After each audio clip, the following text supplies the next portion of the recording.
I'm so excited to celebrate Pie Day with you guys. Here at the Brown Cow Ice Cream Parlor Make It at Home Challenge, we are making apple pies. So you should have already received your kit or your recipe card.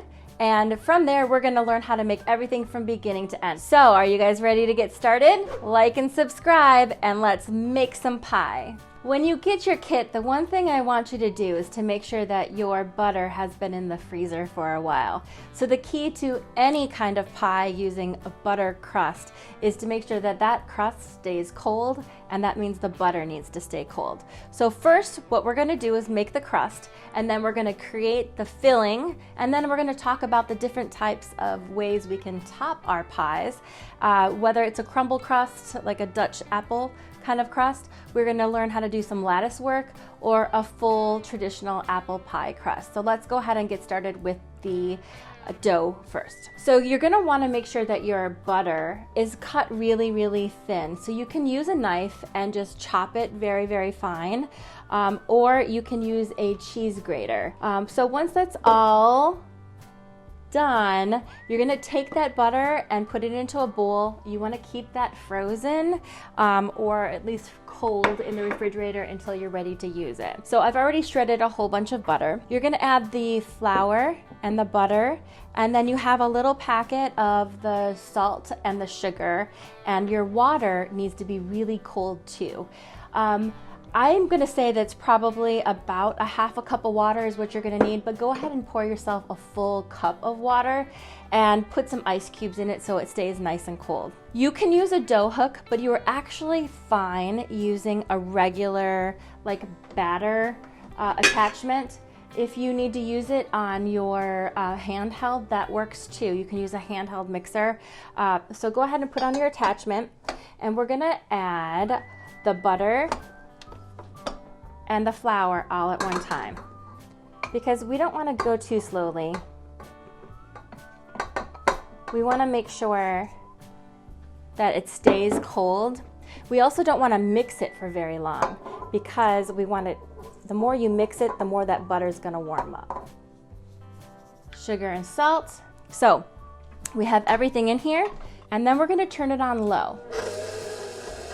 And we're just going to drizzle this water very slow. Do you see how slow I'm drizzling that? Just drizzle it very slow, because what you're waiting for is you're just waiting for this dough to come together. You don't want to over mix a crust, it'll get too tough. We want to make sure the butter stays cold and that it comes together. It's not too wet. You see how it just came together just like that? I'm going to go ahead and turn it off. Once that comes together, we're going to turn it out into a floured surface, and then you can put that back into the refrigerator until we finish chopping the apples. Once you have your pie dough resting in the refrigerator, staying cold, remember that's the key, keep it as cold as possible, we're gonna work on our apples. So each pie is gonna require 6 apples. We have 3 Granny Smith, and we have 3 Gala or Fuji. And the reason is there's a good balance of sweet and tart in every pie. So you wanna wash your apples, and then we're gonna peel them. I have never learned how to peel the way you're supposed to peel, which is away from you. I always find that peeling the top and the bottom first is easiest. Don't forget to keep video of you making your pies for your entry here in our Brown Cow Make It at Home Challenge.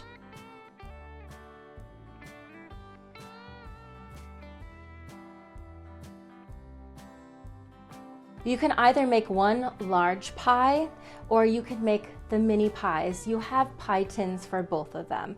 If you're gonna make a large pie, we wanna make larger slices. If you're gonna make the mini pies, we need to chop it up a little bit more fine.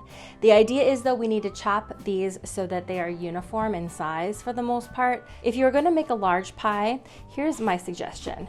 You're gonna go ahead and slice one side off, and now you have a flat surface right here on your apple, right? And then from there, you can slice it around the core. If you have a core, apple core, you can use that too. I just find that this works a lot easier. If you are, if you're going to make a full pie, you want to make sure that these are no more than like a half an inch, or like about a half an inch thick, and you're going to want them uniform. So they'll all be about this size. If you are going to make the mini pies, you'll want to take that still 1/2 inch and you're going to want to chop those up a little bit more fine. I chopped that one slice, those 2 slices actually, so 1 slice into 4 different bits. So they're about that size.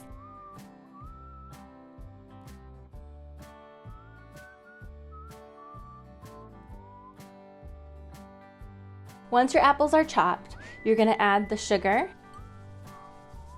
If you like it sweeter, you can add a little bit more sugar from home. Your cornstarch, there's 2 tablespoons of cornstarch in here. And then your spices. So we use cinnamon, cloves, and nutmeg. If you like yours a little more cinnamony, you can go ahead and add a little more cinnamon. Although if you put too much in there, it does get a little bit more gooey in the inside and you'll have to overcompensate a little bit for with some more cornstarch. So go ahead and mix this together. I find that the easiest way to mix this together is actually with your hands. But you want to make sure that all of these are covered. It's a good way to check the uniformity of your apples as well.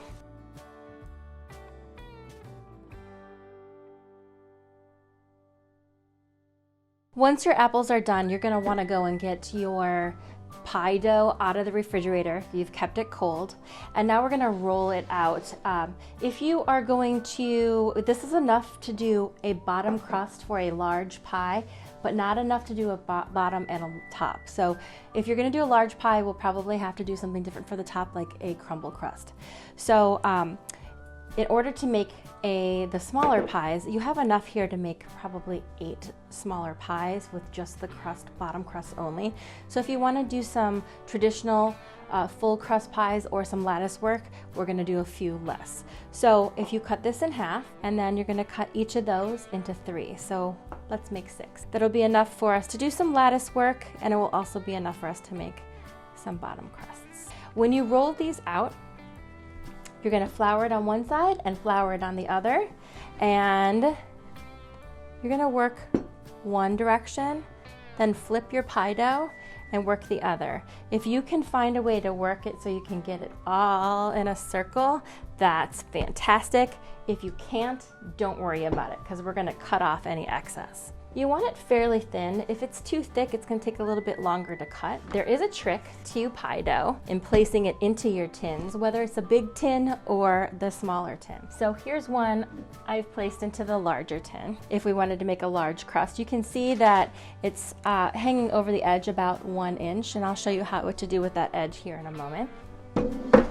But with the smaller tins that you guys have, sometimes they fall apart when you go to pick up that pie dough. So if you wrap it on your rolling pin like this and then unwrap it onto your tin, it makes it a lot easier and they don't fall apart. And you're going to push that in there. I have a lot of overlap here because I did cut them quite big.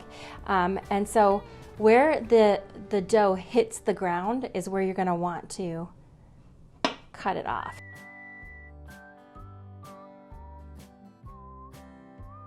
So once you have the overhang like this, I'm going to do the first one just by doing an open crust. We'll put a crumble on the top. I'm going to fold the crust once and fold it again twice. See that again? So we're going to fold it once and fold it twice.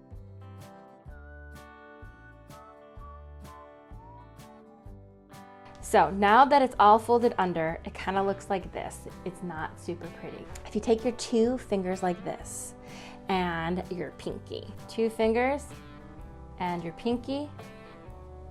2 fingers and your pinky. And you're gonna go all the way around.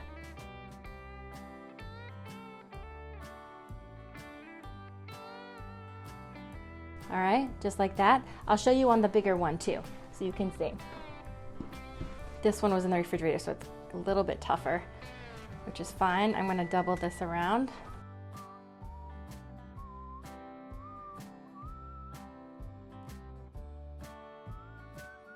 Okay, so if you are following me there, you got the double forefinger, your pointer and your thumb, and you're gonna push in. If you wanna get super creative, you can use the extra dough and create a braid around the outside. There's so many beautiful things you can do. When you get these done, you're gonna put your pie shells into the freezer. and let them get cold again, because you want to make sure that they stay cold before we put those into the oven. If you want to make a pie with a double crust or with a lattice crust, we're going to do things just a little bit differently. So I'm going to go ahead and roll out this dough.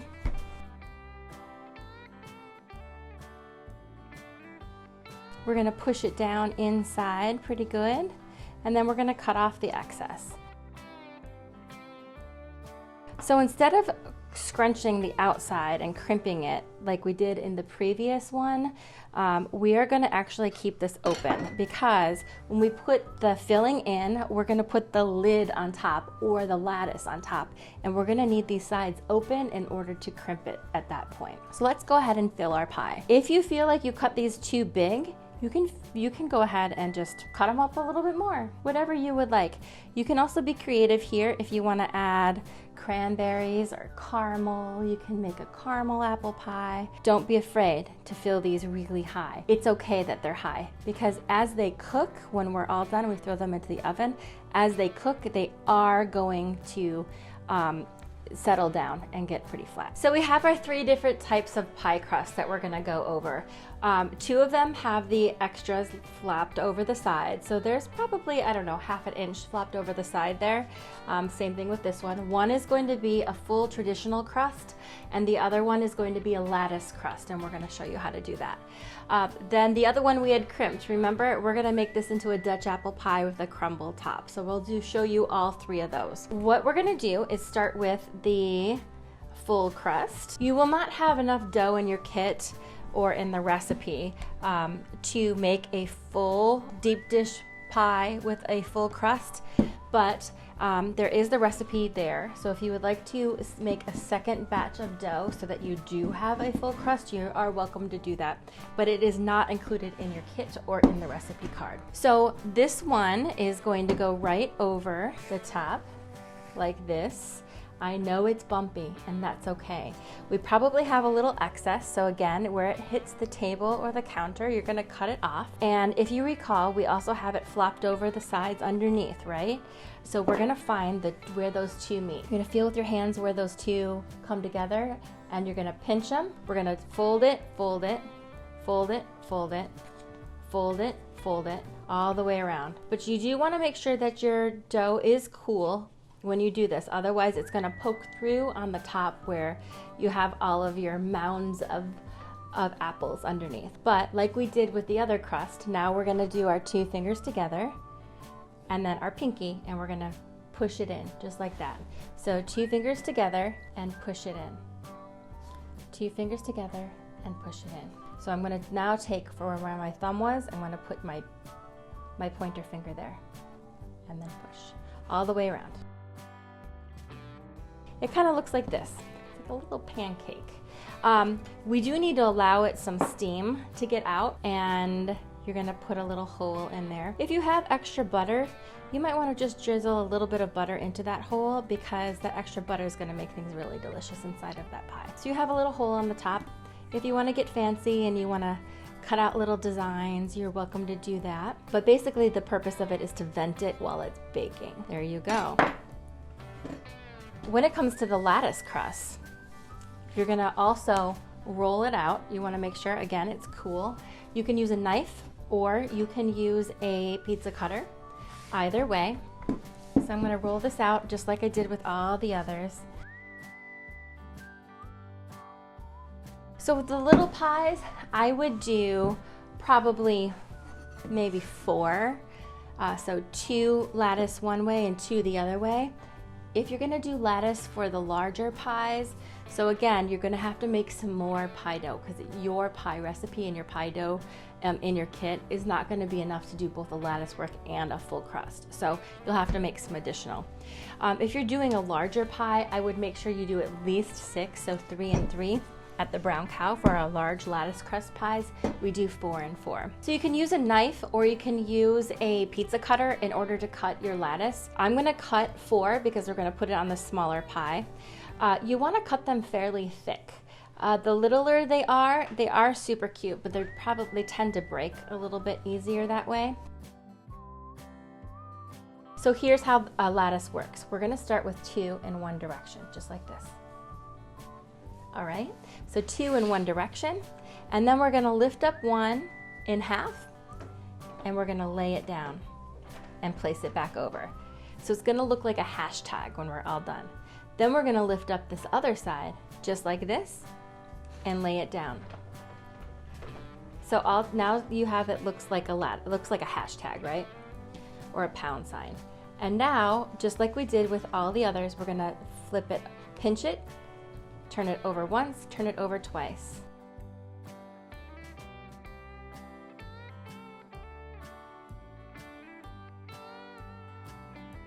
Okay, so now that you have done that, you're gonna do it again. You're gonna use and crimp the sides in whichever way you would like. Again, I'm using my 2 fingers and my pinky, and we're gonna go all the way around.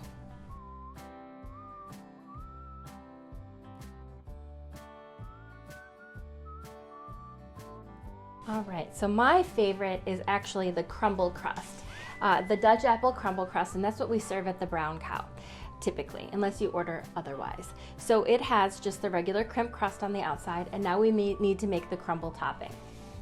So in your kit, you have everything you need to make a crumble topping. We have flour and brown sugar, and then you're gonna add in some of the butter, and you can melt it or you can keep it just room temperature, works just fine too. And you're gonna mix this together. I'm gonna tell you that it is best to do it with your hands. You can get those little crumbles together much easier with your hands than you can with using any kind of mixer. A fork works too sometimes, but honestly, you can tell if your texture is right by when you're doing it with your hands, much better. So what you're looking for is when it all comes together, you want it to be kind of like sand. And once it's all made, you're gonna go ahead and crumble it right on the top. And you can leave like those balls a little crumbly. We have our 3 different versions, right? We have our Dutch apple. We have our lattice crust, and we have our full traditional crust.